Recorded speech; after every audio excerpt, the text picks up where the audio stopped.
चलिए आज शुरू करते हैं अपनी क्या dual nature of radiation and matter के अंदर ऑब्जेक्टिव तो अपन कर चुके हैं। अब बात करते हैं इसके शॉर्ट आंसर क्वेश्चन की, मतलब 2 नंबर वाले क्वेश्चन की। तो जो भी अभी तक क्वेश्चंस पूछे गए हैं, छोटी छोटी बातें हैं, प्यार से समझिएगा। समझ जाते हैं तो बहुत अच्छी बात है, नहीं समझते हैं नहीं कैसे समझिएगा, बिल्कुल समझिएगा, ठीक है। थोड़ा सा सिर्फ कोशिश कीजिए, समझ में आएगा। तो शुरू करते हैं। पहला क्वेश्चन क्या रहा है, explain solar cell. Solar cell क्या होता है?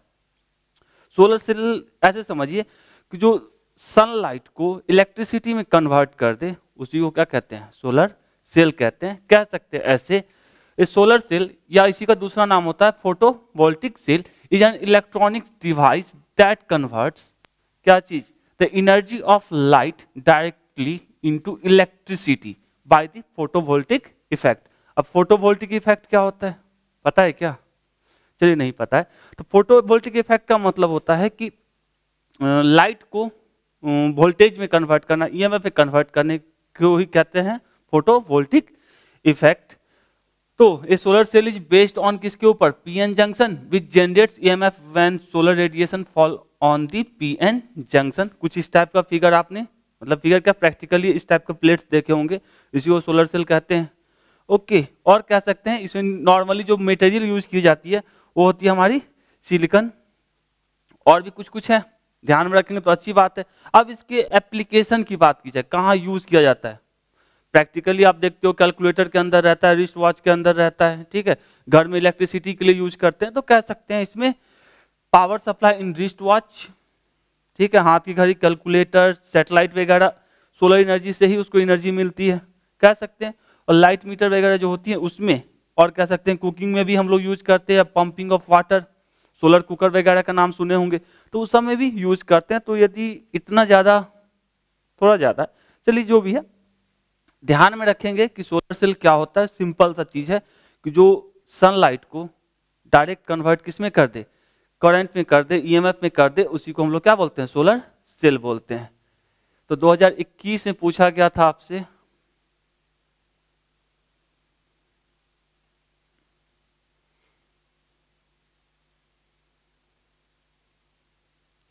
नेक्स्ट हमारा है 2018 के अंदर पूछा गया है कि क्या है भैया, work function of a metal. तो एकदम आसान सा चीज है, मतलब सारे क्वेश्चंस इसमें लगभग लगभग आसान ही है। तो वर्क फंक्शन क्या होता है? किसी मेटल सरफेस से इलेक्ट्रॉन को निकालने के लिए जो मिनिमम रिक्वायर्ड एनर्जी होती है, ठीक है, उसी को क्या कहा जाता है? उसका वर्क फंक्शन, मतलब सरफेस छोड़ के बाहर निकलने के लिए, ठीक है। तो कह सकते हैं work function of a metal is the minimum energy required by an electron to just escape from the metal surface. Metal surface को छोड़ के बाहर निकलने के लिए जो मिनिमम अमाउंट चाहिए, किसकी? एनर्जी की, किसको? इलेक्ट्रॉन को, कि वो सरफेस को छोड़ के बाहर चला जाए, उसी को क्या कहते हैं? उसका वर्क फंक्शन।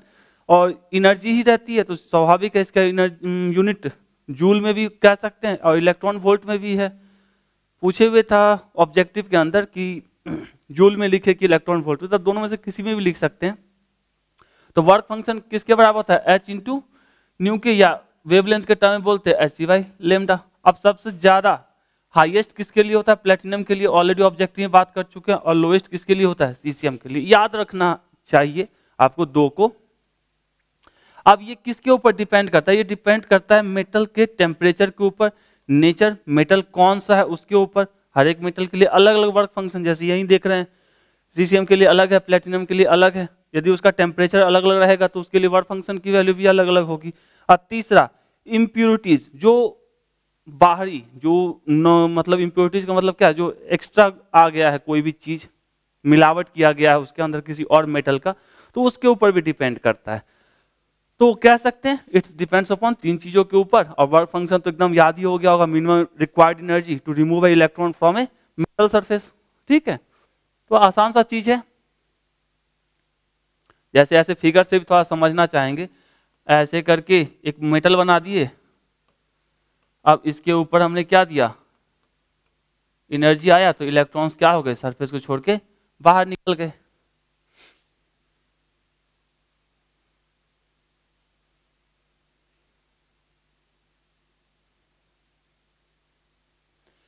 नेक्स्ट हमारा क्वेश्चन है, न्यूमेरिकल है, 2017 में न्यूमेरिकल, तो हल्का है, इजी है। इसके लिए जितने भी चीजें चाहिए सारी की सारी चीजें हमने यहाँ मेंशन करके रखा। चलिए, ए लाइट ऑफ वेवलेंथ, मतलब वेवलेंथ हमको दे दिया लाइट का, कितना दे दिया 600 एंगस्ट्रम। इसका मतलब हो गया 6000 into 10⁻⁻10 metre. Okay, is incident on a metal of work function इतना।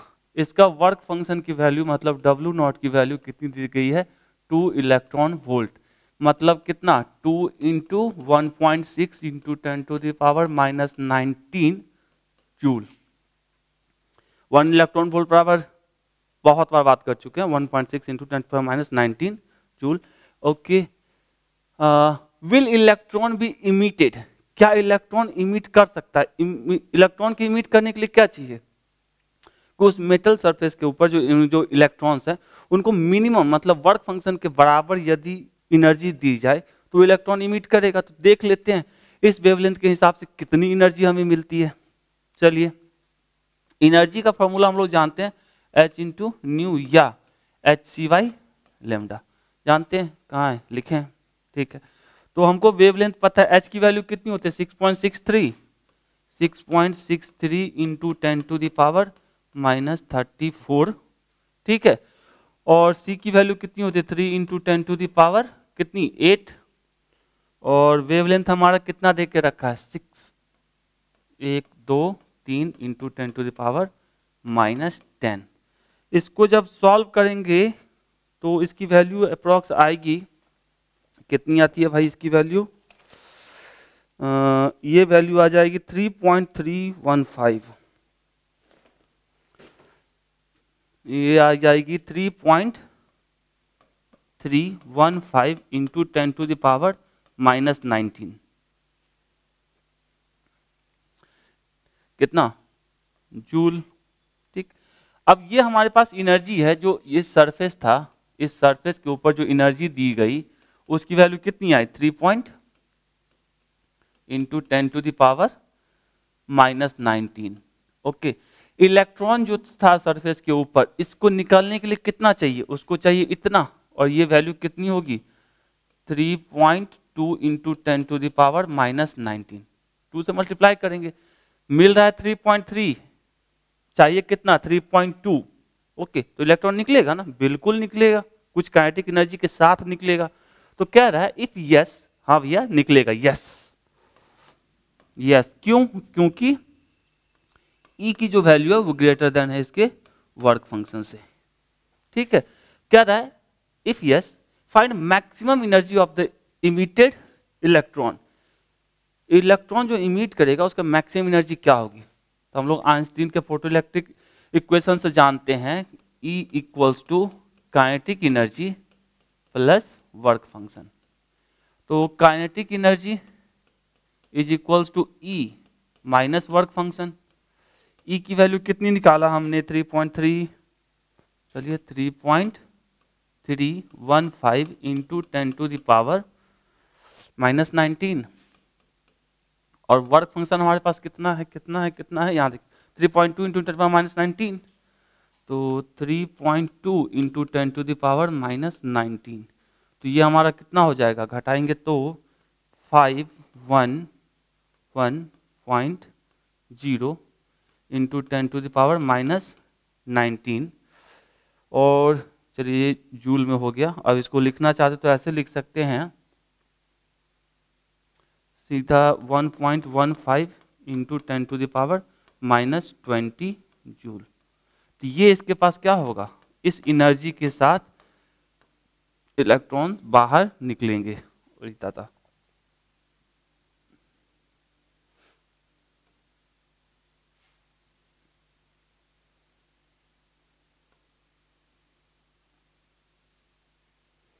ठीक है, एक्सपेक्ट करते हैं क्वेश्चन समझ में आया होगा, हर एक डाटा जो भी यूज किए हैं ऑलरेडी ऑब्जेक्टिव के टाइम में आपको हमने बताया था। तो देखिए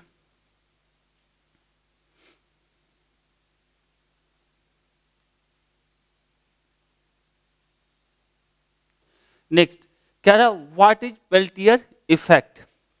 तो इस इफेक्ट के अंदर देखिए याद होगा सीवैक इफेक्ट पढ़े होंगे इससे पहले, कभी नाम सुने होंगे। ओके, तो सीवैक इफेक्ट में क्या होता है कि यदि दो अलग अलग वायर के जोड़ दिया जाए, एक वायर हमारा ये है, एक दूसरा वायर ये है, मान लीजिए ये हाथ हमारा एक वायर है, ऐसे जोड़ दे, और एक जंक्शन को और दूसरे जंक्शन को, एक को ठंडा किया जाए, एक को गर्म किया जाए, तो क्या होता था, वायर से करंट फ्लो होना शुरू होता है, मतलब ईएमएफ जनरेट होता था। तो सीवैक इफेक्ट के अंदर ये होता था। तो पेल्टियर इफेक्ट क्या होता है, जस्ट उसका उल्टा, मतलब इस वायर में यदि करंट फ्लो करवाया जाएगा तो उसका एक जंक्शन ठंडा हो जाएगा, एक जंक्शन क्या हो जाएगा, गर्म हो जाएगा, हॉट हो जाएगा, मतलब एक जंक्शन कोल्ड, एक जंक्शन हॉट। यही कहानी है। देखिए यहाँ पे हमने क्या किया, एक वोल्टेज प्रोवाइड किया जिसके कारण ये वाला जंक्शन ठंडा पड़ गया और ये वाला जंक्शन क्या हो गया, गर्म हो गया। इसके लिए दो मटेरियल यूज किए, एक बिस्मथ का, एक हमारा कॉपर का वायर है। तीसरी चीज को लिखना है, when an electric current is passed across a junction between two material, then a temperature difference is created. One junction become क्या, अब दोनों जंक्शन के बीच में टेम्परेचर डिफरेंस क्रिएट होगा, जिसमें एक जंक्शन क्या हो जाएगा, cooler and other junction become hotter, मतलब एक ठंडा पड़ जाएगा, एक हमारा क्या हो जाएगा, गर्म हो जाएगा। This effect is known as Peltier effect, named after scientist who discovered it. जिस साइंटिस्ट ने इसके डिस्कवर किया था उसके खुशी में इसको कहते हैं। तो सीधा सीधी कॉन्सेप्ट है, मतलब दो मटेरियल का वायर लिया जिसके से करंट यदि पास करवाएंगे तो उसका एक जंक्शन पॉइंट, मतलब जैसे ये हमारा बिस्मथ का था और दूसरा हमारा किसका था, कॉपर का था, ये दोनों का जंक्शन पॉइंट है, दोनों को जहां जोड़ा गया है, तो वहां एक जंक्शन ठंडा पड़ जाएगा, एक जंक्शन गर्म हो जाएगा। इसी इफेक्ट को क्या बोलते हैं हम लोग, पेल्टियर इफेक्ट। ओके, और ये जस्ट क्या होता है, ये अपोजिट होता है, रिवर्स होता है सीवैक इफेक्ट के। आसान फिगर में ज्यादा क्लियर यदि आपसे पूछा जाता है तो फिगर बनाइएगा तो ज्यादा अच्छा है, ठीक है।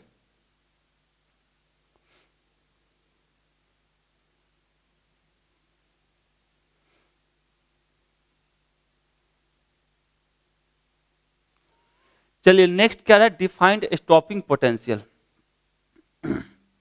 स्टॉपिंग पोटेंशियल, अब जैसे सनलाइट पड़ रहा है, ओके, तो सनलाइट जब हमारा यहाँ पे देखें मेटल प्लेट के ऊपर जब सनलाइट पड़ता है, ठीक है, या कह सकते हैं एनोड के ऊपर जब सनलाइट पड़ता है, जिसके कारण क्या होता है, इलेक्ट्रॉन यहाँ से रिमूव होता है और करंट फ्लो होना शुरू होता है। तो यहाँ पे स्टॉप करना है, मतलब उसको रोकना है, तो इसके लिए मिनिमम अपोजिट डायरेक्शन में जो हम पोटेंशियल डिफरेंस अप्लाइड करेंगे उसी को, जिसके कारण ये करंट का फ्लो, मतलब इलेक्ट्रॉन इसके सरफेस से निकलना बंद कर दे, तो उसी को क्या कहते हैं, इसका स्टॉपिंग पोटेंशियल। तो कह सकते हैं stopping potential minimum negative voltage applied to the anode to stop the photo current, मतलब इलेक्ट्रॉन का निकलना बंद तो फोटो करंट बंद। ओके, तो ये क्या होना चाहिए, मिनिमम निगेटिव, उल्टे डायरेक्शन में हमको वोल्टेज अप्लाइड करना है। अब इसकी वैल्यू किसके बराबर होती है, maximum kinetic energy of electron is equals to the stopping potential when it is measured in electron volt. जो काइनेटिक एनर्जी की मैक्सिमम वैल्यू होती है वो किसके बराबर होती है, हमारे वर्क फंक्शन के, या इलेक्ट्रॉन वोल्ट के टर्म में भी आप ऐसे लिख सकते हैं। तो उम्मीद है कि थोड़ा थोड़ा सा समझ में आया होगा। अब यहाँ फिगर ना बना लीजिएगा, सिर्फ लिखना है कि स्टॉपिंग पोटेंशियल क्या है, निगेटिव पोटेंशियल एनोड के ऊपर अप्लाइड करते हैं तो हमको क्या होता है, फोटो करंट रुक जाता है, उस अमाउंट ऑफ निगेटिव पोटेंशियल क्या बोलते हैं, उसका स्टॉपिंग पोटेंशियल।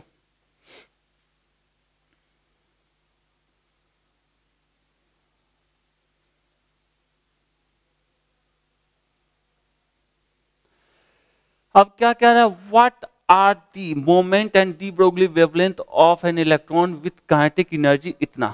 अब ये वाला सारे फॉर्मूले आपको हमने ऑब्जेक्टिव वाले में दिया था। तो क्या कह रहा है, हमको काइनेटिक एनर्जी दे के रखा है। ओके, काइनेटिक एनर्जी हमको दे के रखा है कितना, 120 इलेक्ट्रॉन वोल्ट। ओके, तो पूछ रहा है मोमेंटम, तो काइनेटिक एनर्जी क्या होता है, बचपन से पढ़ते आ रहे हैं, बचपन का प्यार है, क्या होता है, हाफ mv²। इसको और लिखना चाहे तो ऐसा भी लिख सकते हैं, half m into m v² divided by m। तो ये सेम ही है, m से m कट गया, mv² बचेगा। इसको और लिखते तो लिखते half m² v² by m, और लिखते तो m इंटू v क्या होता है, मोमेंटम होता है, पढ़े हैं हम लोग, m into v equals to p। तो यहां से हम लिख सकते थे p² बाई m, जो काइनेटिक एनर्जी या सिंपल सा इसके बराबर है। तो p² बराबर क्या लिखते हैं यहाँ से 2m ओके, और p बराबर क्या हो जाता, √2m/e। अब सवाल है कि क्या हमको इसका डाटा पता है, 2 की वैल्यू 2 होती है, बहुत अच्छी बात है, 2 तो 2 है। m किसके लिए बोल रहा है, इलेक्ट्रॉन के लिए बोला है। इलेक्ट्रॉन का मास कितना होता है, 9.1 इंटू 10⁻31 किलोग्राम, तो रख देते हैं 9.1 इंटू 10⁻31 kg ओके। और E की वैल्यू कितनी देके रखी है, 120 इलेक्ट्रॉन वोल्ट, तो 120, और इलेक्ट्रॉन वोल्ट के लिए कितना 1.6 इंटू 10⁻19। इसको जब सॉल्व करेंगे तो हमको P की वैल्यू आ जाएगी इतनी, 5.9 इंटू 10⁻24, 9 इंटू 10⁻24। अब मोमेंट है तो मोमेंट का यूनिट क्या होता है, केजी मीटर पर सेकेंड, तो यूनिट केजी मीटर पर सेकेंड लगा देंगे। अब इसको तो कैलकुलेट आप कर सकते हैं, ठीक है। तो यहां से हमारा पहला जो ए था मोमेंटम, उसकी वैल्यू निकल गई, P इक्वल्स टू इतना। चलिए इसकी कहानी खत्म। अब दूसरा हमसे पूछ रहा है डी ब्रोगली वेवलेंथ, इसका भी इक्वेशन याद ही आपको कौन सा होता है, ये वाला कहानी। तो वेवलेंथ इक्वल्स टू क्या लिख सकते हैं, h/p, और h की वैल्यू कितनी है याद है, 6.63 इंटू 10⁻34 डिवाइडेड बाई p की वैल्यू कितनी हमने निकाली, इतनी निकाली 5.9 इंटू 10⁻24। अब इसको सॉल्व करेंगे तो हमारी आ जाएगी इसकी वैल्यू 1.12 इंटू 10⁻10 मीटर में, और इसी को लिख सकते हैं 1.12 एंगस्ट्रम। तो ये हमारा हो गया वेवलेंथ, ठीक है। देखिए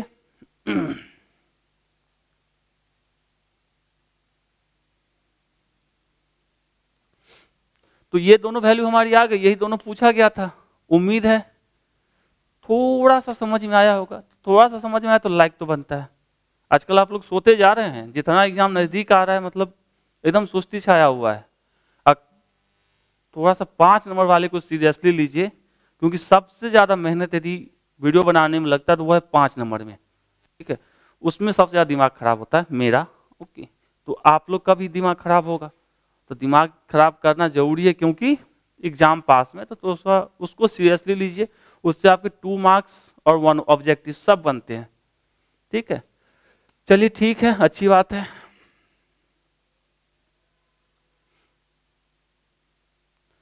नेक्स्ट क्या, what is D Broglie wave, right an expression for its wavelength.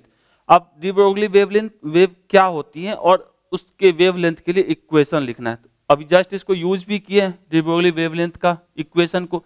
अब डी ब्रोगली वेवलेंथ क्या होती है, de Broglie wave, the wave which are associated with matter are called matter wave या डी ब्रोगली वेव। किसी matter के साथ जो wave associated होते हैं उसी हम लोग क्या बोलते हैं, डी ब्रोगली वेव बोलते हैं। और उसका वेवलेंथ क्या होता है, h/m भी कहिए या h/ मोमेंट कहिए या मोमेंटम कहिए, ठीक है। इतना छोटा सा चीज है, 2013 में पूछा है 2 मार्क्स के अंदर, तो हमने दोनों चीज को डिफाइन कर लिया, डी ब्रोगली वेव क्या होता है और इसका वेवलेंथ का इक्वेशन क्या होता है, एक्सपेक्टेड है। चलिए नेक्स्ट पे आते हैं।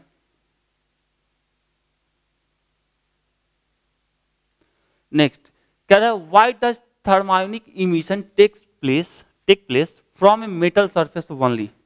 एकदम आराम से समझिएगा, ठीक है। ऐसे समझिए, जैसे मान लो ये हमारे पास एक क्या है, एक डब्बा है, ओके। इसमें इलेक्ट्रॉन्स भरे पड़े हैं, ऐसे भर भर के रखा गया है। अब मान लो हमको यहां से इस इलेक्ट्रॉन को निकालना है, इस वाले को, तो हमको निकालने के लिए क्या लगेगा, कम एनर्जी की जरूरत पड़ेगी, फटाक से पकड़ेंगे सटाक से निकाल लेंगे। इस वाले को निकालना होता तो थोड़ी सी ज्यादा एनर्जी, लेकिन इसके नीचे जो ये बंदा है इसको निकालने के लिए हमको क्या चाहिए, और ज्यादा एनर्जी चाहिए। तो इसका मतलब है कि वर्क फंक्शन क्या होता है, जो बाहरी सरफेस पर जो इलेक्ट्रॉन्स होते हैं उसको निकालने के लिए minimum amount of required energy होती है, तो इसको निकालने के लिए कम एनर्जी चाहिए। इसके वजह से क्या होते हैं, ये जो सरफेस पर के इलेक्ट्रॉन्स होते हैं वो ही बाहर निकलते हैं, क्योंकि अंदर वाले को निकालने जाओगे तो ज्यादा एनर्जी की जरूरत पड़ेगी, जो आपके पास तो है नहीं। इसलिए हम जो भी हमेशा जो इमिशन होता है वो कहाँ होता है, सरफेस पर के इलेक्ट्रॉन की। तो इसी बात को लिखते हैं, removing electrons from the surface of the metal takes energy equal to the work function. इसको निकालने के लिए क्या चाहिए, वर्क फंक्शन के बराबर energy. While removing electrons from the inside which required more energy. अब इसको निकालने के लिए क्या चाहिए, ज्यादा एनर्जी चाहिए। Okay, therefore the process of emission takes place only on the surface of the metal. Metal के सरफेस से ही इलेक्ट्रॉन्स निकलते हैं। जैसे ये मैं नॉर्मल मेटल पीस है, इसमें सरफेस पे ये सभी इलेक्ट्रॉन्स हैं और ये अंदर के इलेक्ट्रॉन्स है। जो ही हीट मिलेगा तो सरफेस वाले क्या करेंगे, बाहर निकल के ये बाहर निकल जाएंगे, और अंदर वाले क्या होंगे, थोड़े सीधा उधर हिलेंगे लेकिन बाहर नहीं निकल सकते क्योंकि उनको ज्यादा एनर्जी चाहिए। समझते हैं, चलिए समझ रहे हैं तो अच्छी बात है। ओके,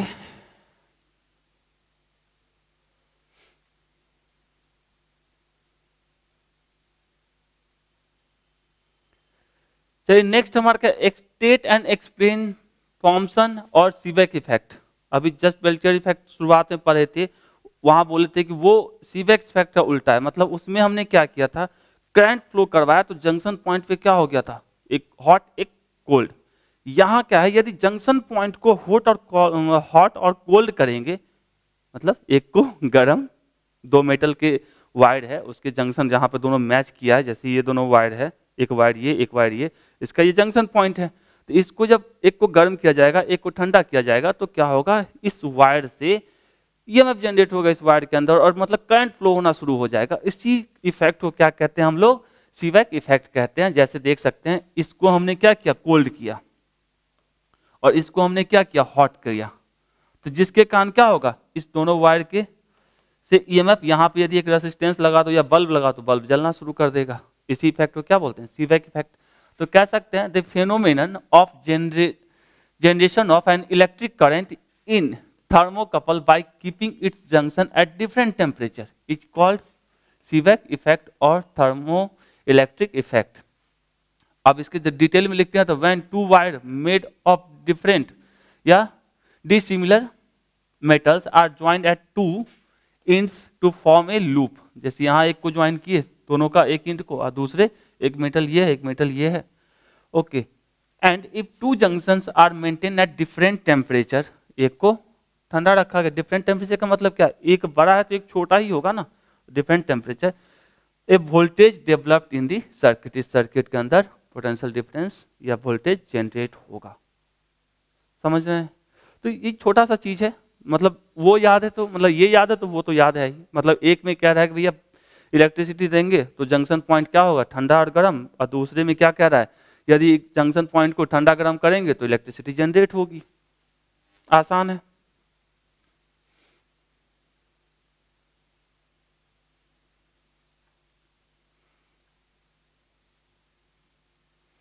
नेक्स्ट हमारा क्या रहा है, state any 4 important characteristics of laser light.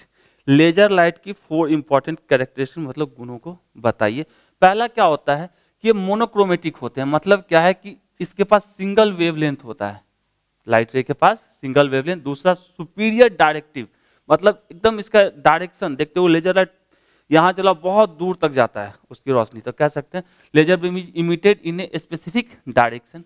Third हमारा कह रहा है सुपीरियर कोहेरेंट, मतलब क्या है कि सारे के सारे जो उसमें वेव्स होंगे सारे के सारे सेम फेज में होंगी।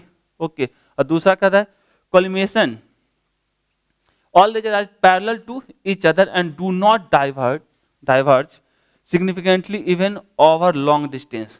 सब लाइट्स जो होती हैं उसके अंदर सारी वेव एक दूसरे के पैरेलल होती है और दूर तक जाने पे भी क्या होते हैं, डाइवर्ज नहीं होते, मतलब इन डायरेक्शन को चेंज नहीं करते हैं। तो ये 4 पूछा था, इस चारों को आप चिपका दीजिएगा। लेजर तो देखे ही है प्रैक्टिकली।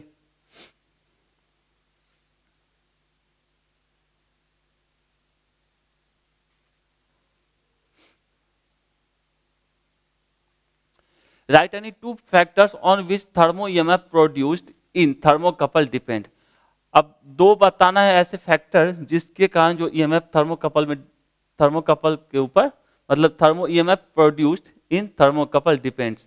जो ईएमएफ डिपेंड करेगा तो किन किन चीजों पर डिपेंड करता है? पहला, it depends upon the nature of metals, ठीक है। और दूसरा हम बात करें, depends upon the temperature difference between the hot and cold junction. Thermocouple का मतलब क्या है? एक ये वाला वायर और ये दोनों क्या है, एक तो टेम्परेचर डिफरेंस पे डिपेंड करता है और दूसरा कौन सा मेटल हमने यूज किया है, नेचर ऑफ मेटल। एक मेटल हमने बिस्मथ का यूज किया, दूसरा कॉपर का यूज किया, तो उसके ऊपर भी डिपेंड करता है और दूसरा जो टेम्परेचर डिफरेंस है उसके ऊपर डिपेंड करता है। तो इन दोनों चीजों के ऊपर हमारा डिपेंड करता है the two factors on which thermo EMF depends, first and second लिख सकते हैं।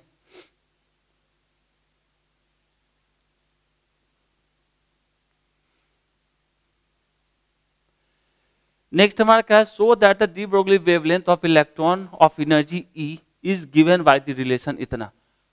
अब इस इक्वेशन को आपको डिराइव करके दिखाना है। दो ही नंबर पूछा कि दो ही नंबर का है।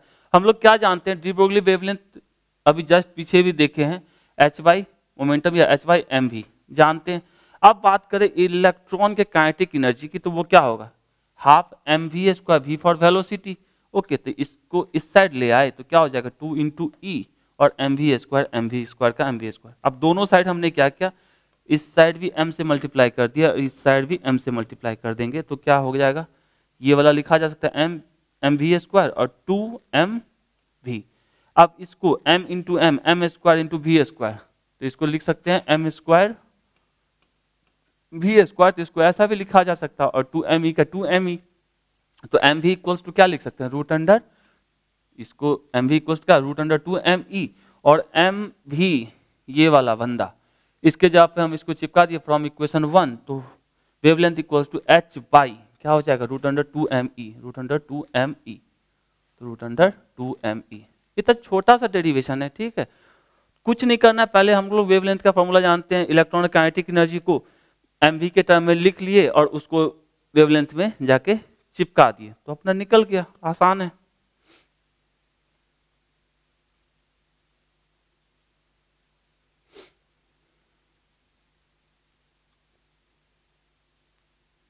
चलिए नेक्स्ट है, draw the graph showing the variation of photo electric current with the change in anode potential of the photo cell of the following condition. पहला कंडीशन कह रहा है same intensity but different frequency.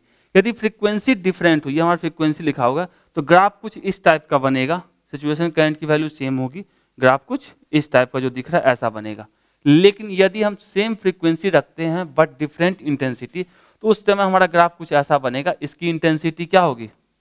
Intensity high होगी और इसकी intensity लो होगी, ठीक है। ये ऊपर वाले उसकी इंटेंसिटी हाई और नीचे वाले की इंटेंसिटी सबसे लो, तो ये दो ग्राफ आपके बन के मिलेंगे। तो यही पूछा है 2009 के पहला दूसरा लिखे हुए हैं, तो ये दो ग्राफ आपको बनाना है। चलिए, थैंक्स फॉर वॉचिंग। यदि मजा आया तो कमेंट करके बताइए कितना मजा आया, क्योंकि आजकल कमेंट वमेंट ना मतलब बहुत कम होते जा रहा है। ठंडा बढ़ गया, हम समझ रहे हैं, टाइप करने में दिक्कत होती है, लेकिन इसी ठंडा में एग्जामों होने वाला है, तो तनिसन जागिए और थोड़ा सा सीरियसली वाला पढ़ाई कीजिए। ओके, अच्छा लगा तो कमेंट करके जरूर बताइएगा। थैंक यू, फिर मिलेंगे जल्दी ही।